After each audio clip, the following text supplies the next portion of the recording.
Hey guys, we are on to block 3 of the Beautiful Things quilt along, and if you've been following along already, you know that you've already done the majority of the work. You've done the beautiful block up here, and then you have done Things Are Made, and you can see that I don't have my block all the way done yet. Don't chew me out. I was in the middle of my move. I have a baby, so most of it's getting done, but I'm filming it for you guys so that you have everything that you need to finish it. So if you're done at this point, if you don't want to continue with the quilt along, this will make a perfect like throw or like a wall hanging, and it just says Beautiful Things Are Made. And what you'll want to do is you'll want to just add the same size of sashing, the 5.5 inch, and then put it along the bottom and finish your stamp piece along the bottom, and then bind it the way that you want after you have got it all quilted. If you're going to do blocks 3, 4, 5, and 6 and add them to the quilt, which I highly recommend, they will go a lot faster and easier, and we'll have a lot of fun. Then we'll go ahead and dive straight into block 3, but you've already finished a third of the quilt, so you should just take a moment, pat yourself on the back. That was a lot of applique on block 2, so if you made it past block 2, you guys should just finish the quilt at this point. So let's jump straight into cutting, and then we're going to make another flying geese unit just like we did on block 2 for block 3. And yeah, let's get started. Okay, so I pre-cut these again because it's just so much faster to get through the video that way, but I'm still going to go through how I cut everything with you guys, okay? So I'm referring to my block 3, and I called the block Heart 1. So I'm just going to go down this list. So the first one it calls for is Pearl Shimmer. By the way, if you guys are watching this video and you are wondering where to find this pattern is available for free on my blog, maddihastings.com/blog, and it's under the Beautiful Things quilt along. We're working on block 3 again. Okay, so I'm going to cut out of my Pearl Shimmer fabric 1 21-inch square. Now you need to be really careful on this, again, because I'm going to refer to my cutting guide, okay? And you're going to see right here that this part is set aside for applique, and this is set aside for your 21-inch block. You're not going to want to cut 21 inches by width of fabric and then cut this, or else you will not have enough room for your applique and you'll have to piece it together, and it is not fun to do that. So what you'll want to do is cut off the fold of the fabric, which is what I did, and then you can trim this piece down to 21 inches. You're going to further trim it down too after you adhere your applique and stitch it down, because it tends to shrink a little bit as you stitch down the applique, and then you can make sure that it's exactly to size if you trim it up after you have already adhered your applique. So I went ahead and did that here. I have my 21-inch square block. I didn't even bother to take the selvage off yet. You can do that. You probably should do that, actually, so that you don't accidentally center the block with the selvage, because you'll want to cut that selvage off. So I have my Pearl Shimmer. Then I'm going to just work down this list, okay? So next is my Blizzard Shimmer.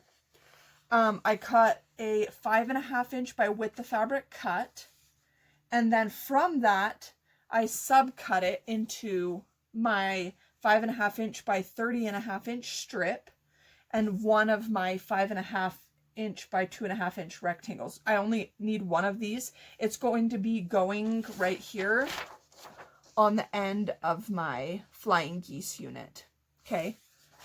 And I'm sorry I didn't print this in color this time. I just moved, so I didn't have a color printer. But you guys are welcome to, and then it will be easier for you to reference.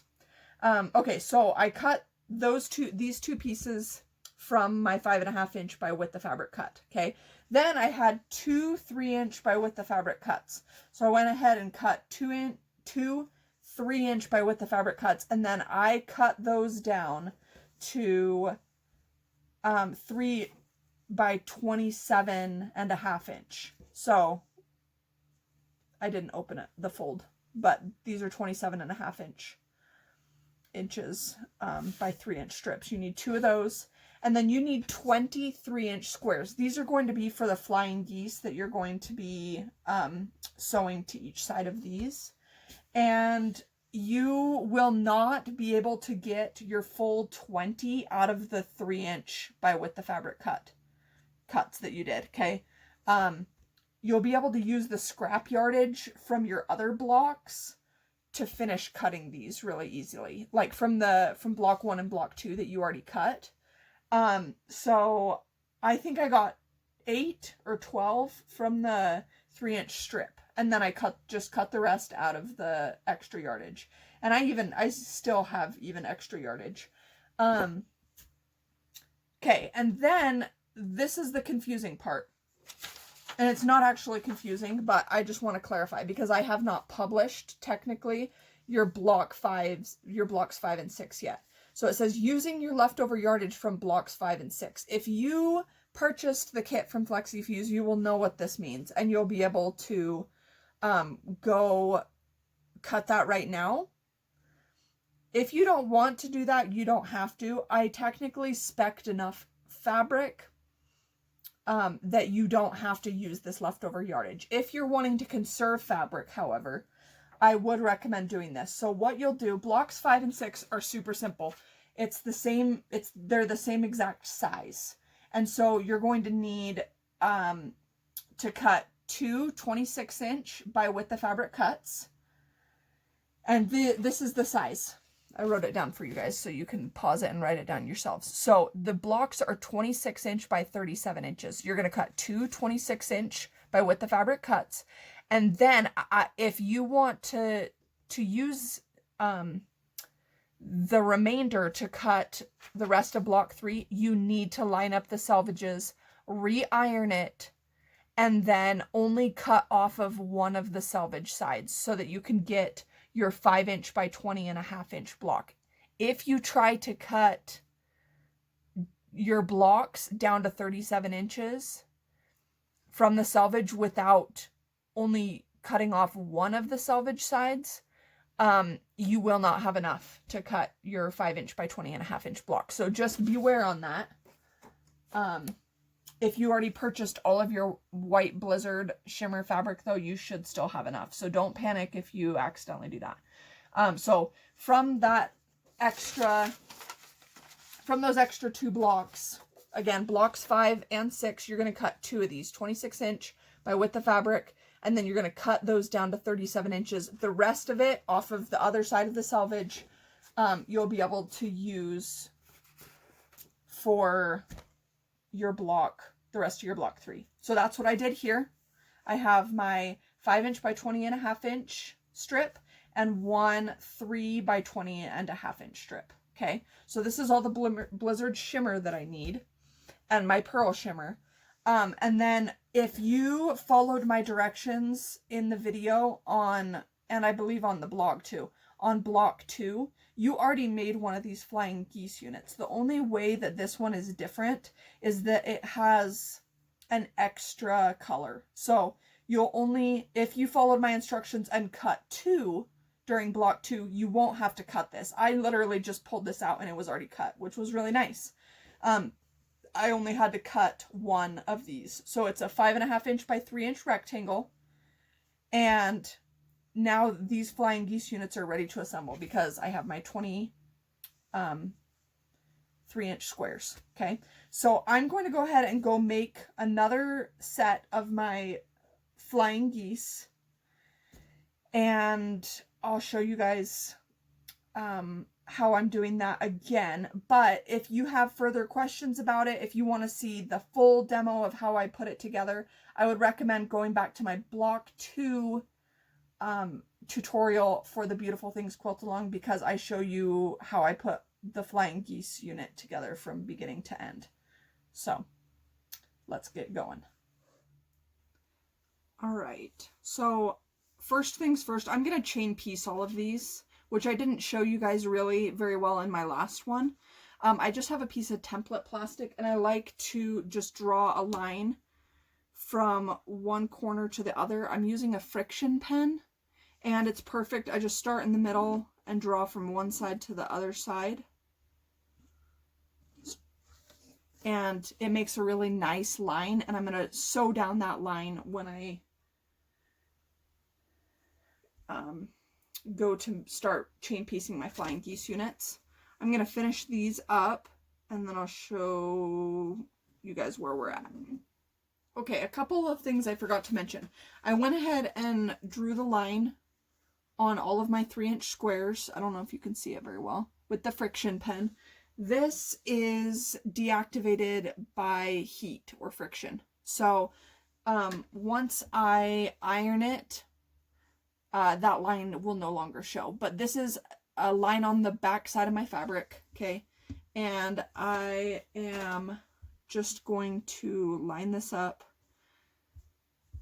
And I'm going to chain piece all of these. So basically I'm going to take, I'll show you. I'm going down this line. Okay, and then I'm just going to take my next one and do the exact same thing on my next color and feed it along. I am going to go ahead and finish chain piecing this side and finishing all of my flying geese blocks, and then I'll show you how I'm assembling them together, and then we'll move into the applique portion of our project. Alright guys, I have finished my flying geese unit. So I have it in color order. It's the apple, mandarin, I think it's marigold, citron, wasabi, Caribbean,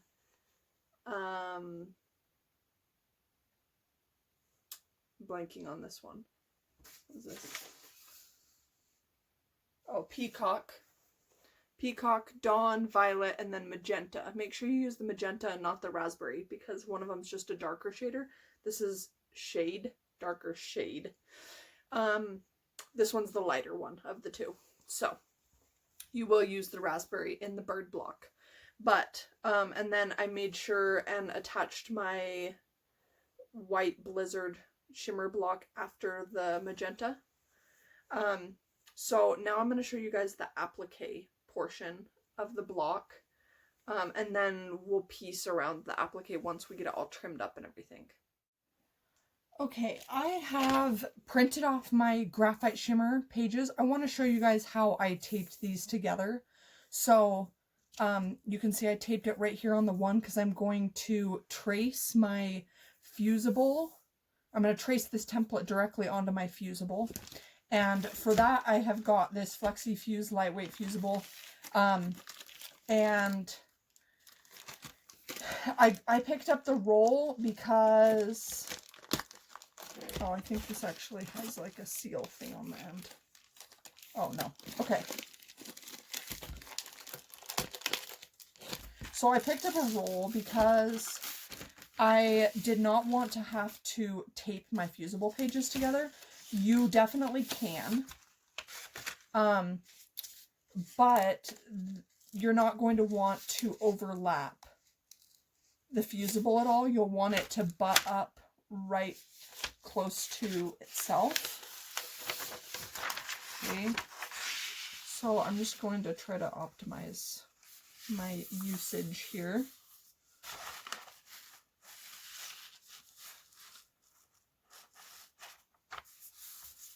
Okay, and I can trace with whatever tool I want.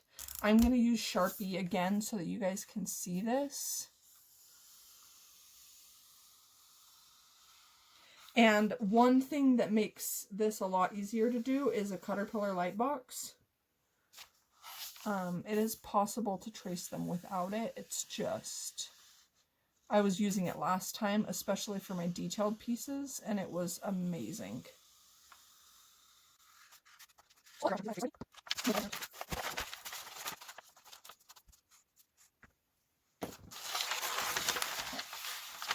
So now I am going to roughly cut around this. Just, I want to leave a little bit of space so that I can come back and cut it.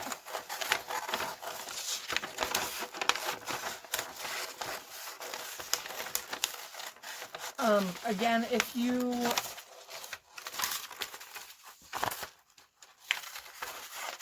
haven't traced all of your graphite templates and ironed them down onto it,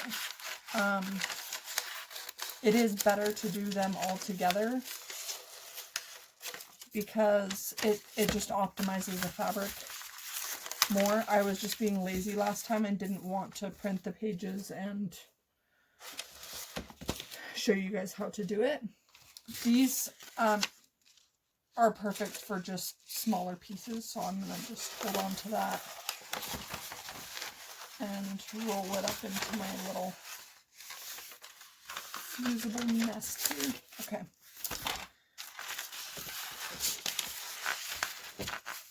So then I'm going to go ahead and iron this down to a piece of my graphite shimmer, which is the dark gray.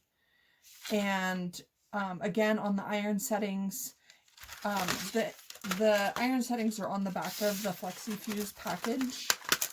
So it says using a hot dry iron press applicated background material for 5 to 8 seconds. I mentioned this in a previous block that we did. I prefer doing it for 10 to 15 seconds, especially because I count fast.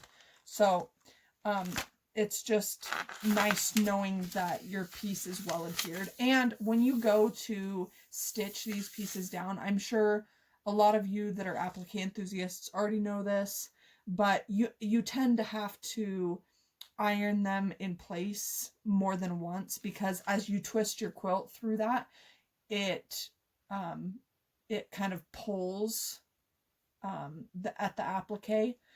And so if you just use a hot dry iron and press it again in place, it will re-adhere that really well. So, but it is nice when you're stitching everything down, because it will hold better if you iron it down for a little bit longer. So I'm going to go ahead and do that, and then we'll be back. Okay, I went and ironed that down, and now I am just going to cut out on my traced lines.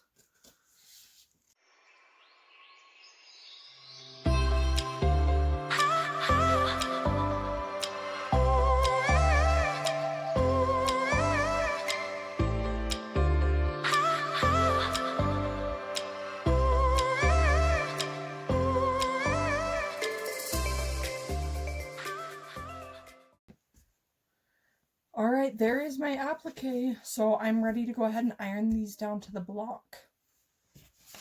I'm just going to take my 21-inch square, and I'm going to go press folds in it so I know what the center of the block is.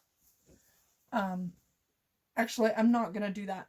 If you have the pattern, then you have a layout guide that you can use a light box behind, and I would recommend going to FlexiFuse if you don't already have a light box, going on there and looking through their selection. They're super affordable and they are really nice. I will drop a discount code for you guys. If you use that code from me, you'll get a discount on the Caterpillar light boxes on flexifuse.com. And so if you're using a light box with the pattern from the kit, then you can see everything. I'm just going to eyeball it because I know that this is going to be in the center of my block.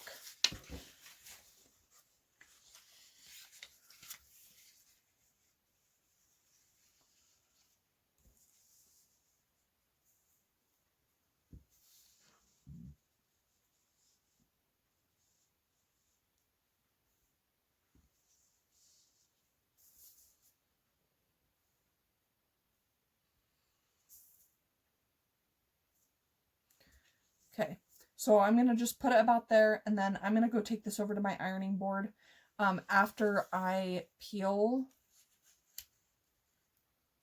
my backing off. And like I mentioned in a previous video, a good way to tell whether you ironed for long enough is you start to peel this, and if it's kind of tricky to peel, it means it wasn't ironed long enough. And I can feel here that there's too much tensile strength between like the paper and the fabric, and if I feel this paper, there's still fusible residue on it. So I'm actually going to go ahead, even though I've already cut this out, and iron this down for another, 10 seconds in each spot, and make sure that my fusible is totally adhered to the back of my fabric. And then I will go ahead and center this, iron them in place after I've taken the paper backing off. You'll want to leave the paper backing on until your fusible is all the way adhered to the back side of this fabric. But I'll go ahead and do that, and then we will trim the block up and start adding the sashings around it. My block is ironed down and square and centered. I have not trimmed it up yet. It's still sitting at 21 inches square, but first I'm going to stitch down my applique with a buttonhole stitch. So the colors that I'm using of Aurifil are the 2220 and 2692. Those are the ones that I've chosen, and it's 50 weight. I'm just going to go ahead and do a buttonhole stitch, and then I'll show you guys how we're ironing on the borders. If you have questions about buttonhole stitch, I did demo it closer up, even though it wasn't a super awesome shot. I did demo it on block 1. So if you have questions about it, feel free to private message me, or just visit my block 1 video, or block 1 on the blog, maddiehastings.com/blog. And you guys can hopefully get your questions answered there, or in person if you'd like to direct message me. So I'll go ahead and do that, and then we'll add our borders on.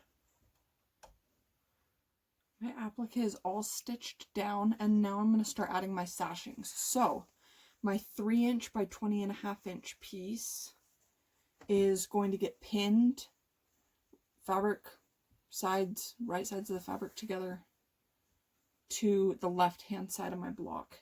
The 5" by 20.5" piece, I know it looks a little strange, but it's just to kind of offset it so that the negative space looks right. So your 5" by 20.5" piece is going to get attached to the right side of your block.